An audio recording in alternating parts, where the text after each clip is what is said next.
Do you want a free PC game? Find one of these images in a video and comment down below with the timestamp of when it shows up. The rest of the instructions can be found at the end of the video. Diversify your ammo. Oops, sorry about that. I'm jumping in the gun a little bit. In this guide, I will be listing everything from first starting out all the way until after you unlock hard mode. I will start by explaining the basics of the game for new players, then work my way into talking about what to do after beating the campaign. I will also have timestamps available in the description below if you want to jump to a specific section. At the beginning, you can choose your starter descendant out of 3 possible options. You have Lepic, who's all about damage and burning enemies. He also has a death save passive with a 10-minute cooldown that makes him immune for 5 seconds after taking fatal damage. Then you have Viesa, who is good at crowd control and ability damage. Wanna feel a chill?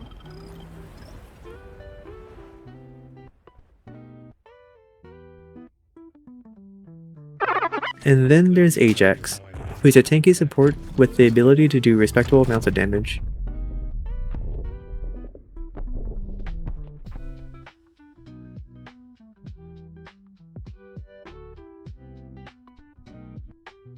As for gear, you can have 3 guns equipped at the same time, and instead of armor, you have a reactor with 4 components. Yes, you can have 3 heavy ammo weapons equipped. No, you shouldn't do it. End of story. Remember, diversify your ammo. Next, let's talk about the 3 different damage types in the game. You have Pierce, Crush, and Burst. It's a sort of rock, paper, scissors kind of balance. The stronger damage type deals 10% more damage to the weaker damage type. If you use a weaker or matching damage type, there is no decrease in damage. This sort of info isn't really impactful while playing through the campaign, but it could make you more lethal after you unlock hard mode. Then there's the elemental damage types that are more impactful regardless of how far you are into the game. You have Electric, Fire, Toxic, Chill damage, and status effects.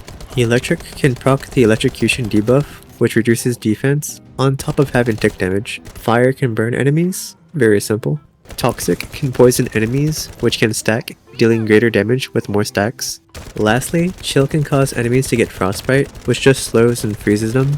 I'm pretty sure that you must be confused about the different colors for the damage numbers that show up when you're shooting stuff. Well, here's what they mean. Green indicates that you're using the weaker damage type against the enemy's armor type. You're not actually doing suboptimal damage when you see this color. This is normal damage basically. White indicates that you're using a stronger damage type against the enemy's armor. This number is 10% more than the green numbers. Yellow indicates that you're hitting a weak spot, like the head for most enemies. This number will vary due to the innate stats of some guns, and orange indicates that you're getting critical hits. Again, this will vary depending on your gun's base stats. A little side note, element damage numbers don't turn green, and white is the baseline, although they can still crit, which is neat.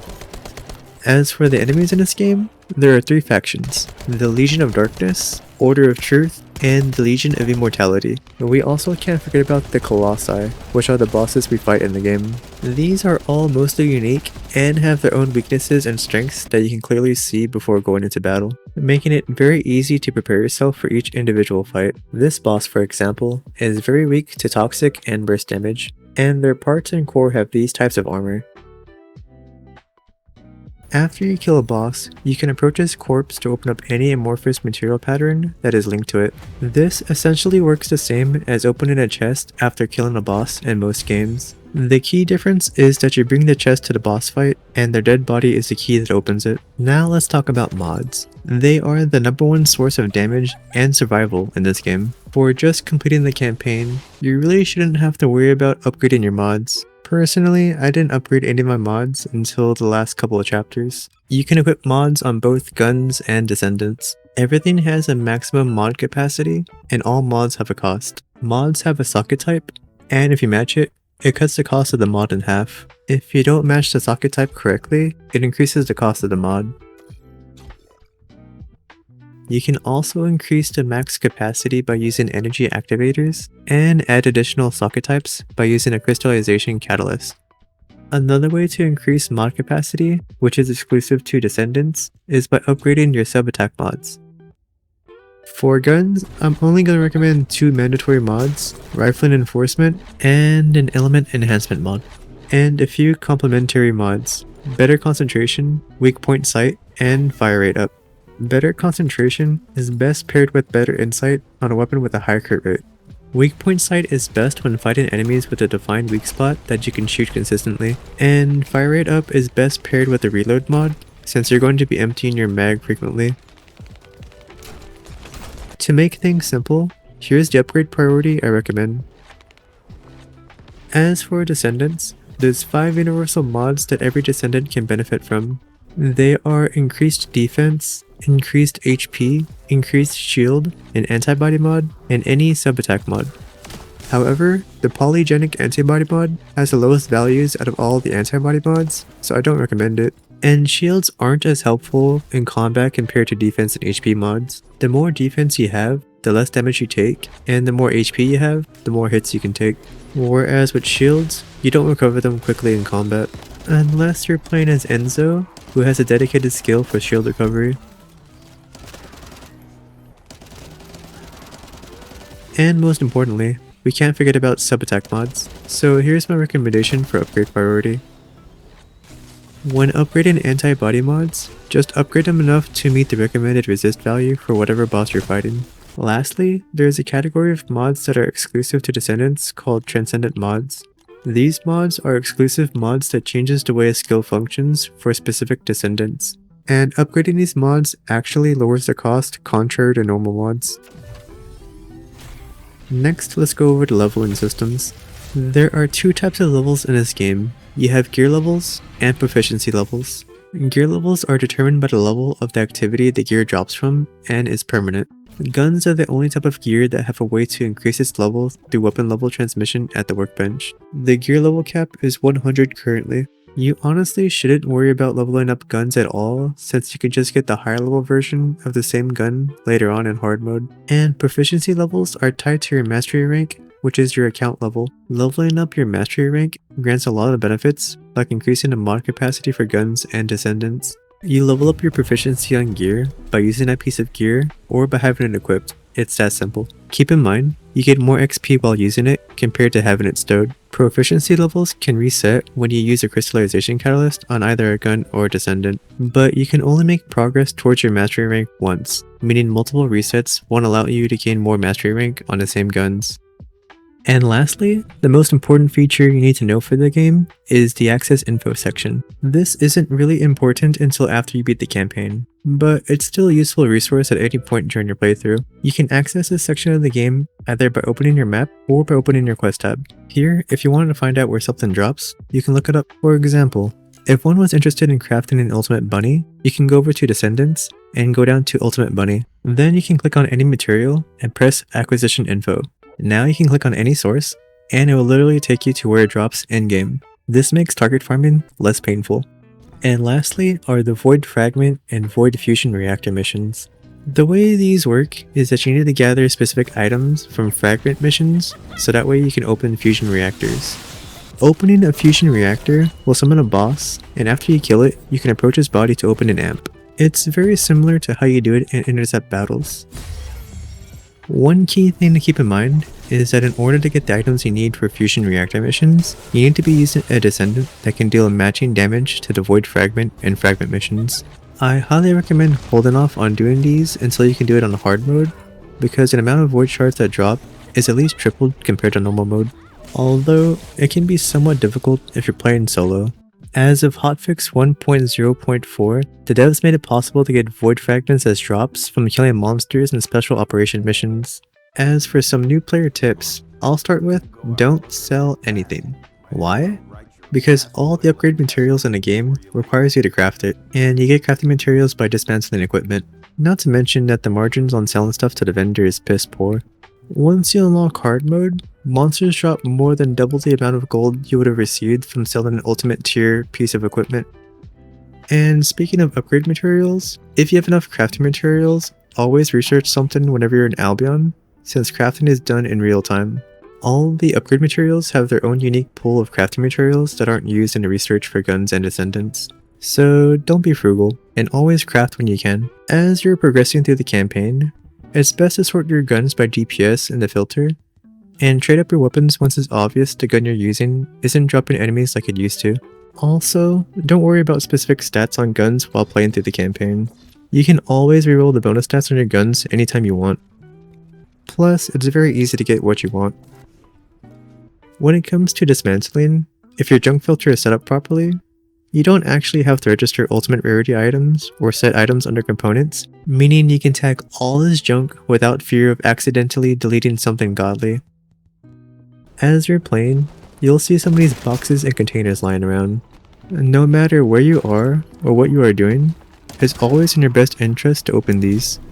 These objects have an exclusive pool of crafting materials that you'll need sooner or later, so might as well open them whenever you see them.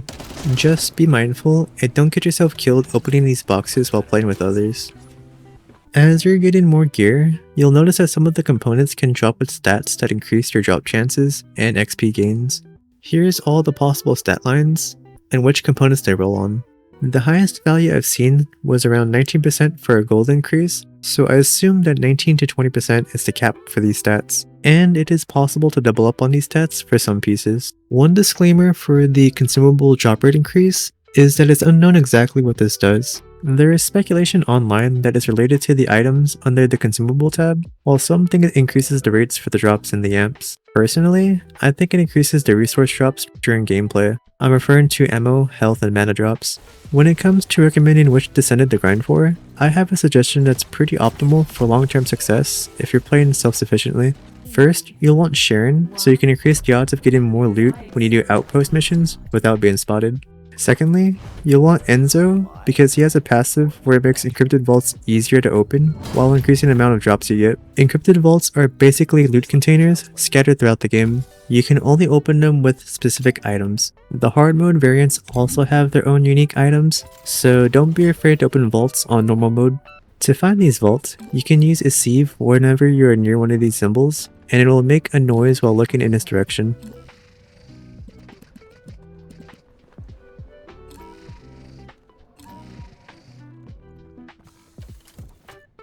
It doesn't matter how close you are, you can be right on top of it, and it won't make any noise if you look away. Having Enzo will definitely reduce the amount of time needed to gather crafting materials considerably for future crafting pursuits.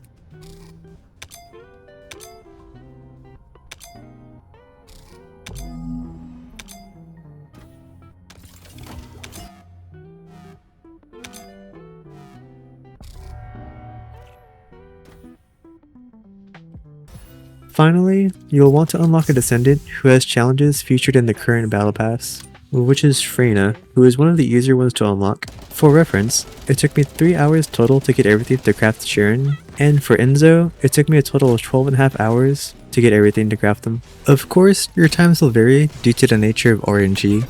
Although I said this is optimal, don't be afraid to unlock other descendants if you manage to collect enough materials to craft them. Which brings me to my next tip, try to level up the battle pass. You don't even have to complete it, just get to level 64 for this pre-season pass. This is in your best interest because it gives you 3 copies of an ultimate weapon for this pass. They also throw in a couple of goodies, but nothing that's actually useful or impacts gameplay. So, you finished the campaign and unlocked hard mode. At this point, you might be thinking of what you should do next. Probably because you tried to do the first hard boss and got destroyed instantly. Well, there's multiple things you can technically do. Besides the hard bosses, you can complete the hard versions of the campaign missions for better gear. You can level up your mastery rank as much as you can. You can craft everything in the game. You can complete all the achievements. You can complete the battle pass each season. You can collect all the mods in the game. Or you can perfect your build and playstyle. Honestly, from this point on, it's up to you how you want to play the game. But before even thinking about taking on endgame content, you definitely need to gear up and upgrade not only your mods, but your guns and descendants as well. I'm going to give some suggestions to act as a foundation for you to build on top of, because honestly, this game is not that hard. The best thing about this game is being able to play the way you want without having to be chained down to a select few meta options. Before even attempting to fight the hard bosses, I advise that you get 2 good guns minimum, one for ad clear, and one for boss damage, or anything that can do a lot of single target damage. And by this point, I hope you would have figured out either who to main, or which descendant you want to use for fighting bosses, because it would be ideal to have a descendant with an energy activator used on them when fighting bosses. That way, you can afford to upgrade your defense and HP mods to max level to stay alive, while also equipping mods to increase your ability's effectiveness. And if you're still having trouble staying alive, then you probably would want to upgrade your shield mod to max level also. Fortunately, by completing enough quests, the game will eventually give you 2 energy activators and 2 crystallization catalysts. After you have all that sorted out, then we can look at which reactor you would want to use. First, you have to make sure you get a reactor with one of the guns you'll be using. Rare reactors will give a bonus of 140% to skill power, while ultimate reactors give 160%. Keep in mind that ultimate reactors are tied to a single gun and not a gun type, so they're more restrictive compared to rare reactors. As a general rule of thumb, if you get any reactor with more than one element, then you should delete them instantly, because they waste a stat line since descendants can only use one element. Then for the combination of stats on the reactors, there's something you have to keep in mind. VS is the only shield type descendant in the game, and doesn't have dimension or singular skills. And this same type of logic applies to all the elemental reactors on the screen. Although, if you want to hoard them for a chance to might release a descendant in the future who will be able to use them, then go right ahead. There is also other stat lines you could roll on reactors, so it would all mostly depend on how you want to play. For example, here's a couple of reactors I would use if I was making a build around Bunny's electric AoE skill. And here's a couple of reactors I would use if I was focused on utilizing her electric beam ult. Like I said before, you can play however you like in this game, so just ask yourself the question, how do I want to play? And go from there. And finally, for components, there's so many ways to go about gearing yourself up. For bosses, you could add your elemental resistances here instead of using mod capacity on your descendant. Pair that with some defense or HP stat lines, and you're golden in my book. For farming and gathering crafting materials, I would advise saving one of each boost type there is to make your life easier in the long run. This also plays into what I suggest anyone should do in order to level up faster. For the most efficient way to level, always have components with a boost equipped with whatever it is you're trying to level, be it either guns or descendants. Special operations are the best missions to do since they are usually the ones with lots of enemies. And while you are leveling, it's best to do missions that will drop rewards that you want. I'm talking about the amps and stabilizers for stuff you want to craft. Keep in mind that equipment doesn't drop during these types of missions, so you can go crazy without fear of capping out your inventory every run. I would also like to mention that these missions are probably going to be your #1 source for gold. If you're fiending for some Kuiper, it's best to dismantle duplicate mods before trying any Kuiper farms for 2 reasons. 1, you might save yourself some time because you can get a healthy amount of Kuiper from dismantling dupes. And 2, you now have a maximum capacity of 1500 mods, so it's best to make sure you don't accidentally reach the cap while playing. For reference, in over 90 plus hours of playing the game, I've already reached the cap 4 times before they increased it. Remember earlier how I stated you should diversify your ammo? Well, you can actually get around this if you mess around with the conversion mods. Pair that with Enzo's first skill, then it's possible to make this playstyle work, but only up to 2 weapons using the same ammo type. But even after jumping through all those hoops, this still wouldn't be a viable way to play in in-game content, unless maybe if you are getting carried, or if you're using a strong build that is focused on using skills. Occasionally, you'll get these marks for arrest for killing certain enemies. I only have the 100k one, but there is an ultimate tier version that gives you 1 million gold. Personally, I would hold on to them until you get a gold boost on your account, although I haven't tested to see if that works the way I think it does. This is different from the gold boost from components, which I was able to confirm doesn't work. Whenever you're out doing outpost runs, and you see a share nearby, wait for them to finish the stealth part of the mission before you jump in and kill everything, even if you just need the materials from one of the monsters. It'll only benefit you in the long run if you wait it out, because doing the stealth part successfully increases the chances of getting extra loot. All you have to do is wait until you either hear all the explosions go off, or until you hear gunfire from the Sharon. If you want to save a build for any reason, you can do so from the inventory screen by going over to presets. I highly suggest you save a build for farming materials at the very least. It will definitely make target farming stuff less painful. As you're playing in the hard mode version of the world, don't forget that there's bonus modifiers now that change depending on which zone you're playing in. It's best to use these modifiers to your advantage if you can, especially if the modifiers are making your current build or playstyle worse.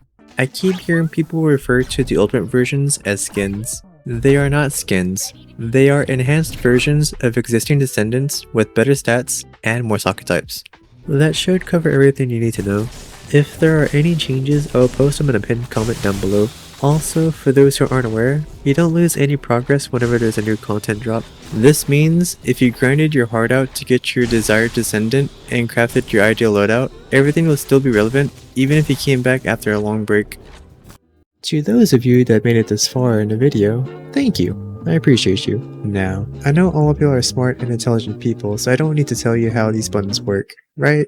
Of course not. If you're trying to claim the free game, join the Discord and follow the instructions in the YouTube giveaways channel. I have at least over 200 games to give away listed under the giveaways channel and my Discord. And once again, thank you for watching my video. I hope you have a great rest of your day, be safe out there, and until next time.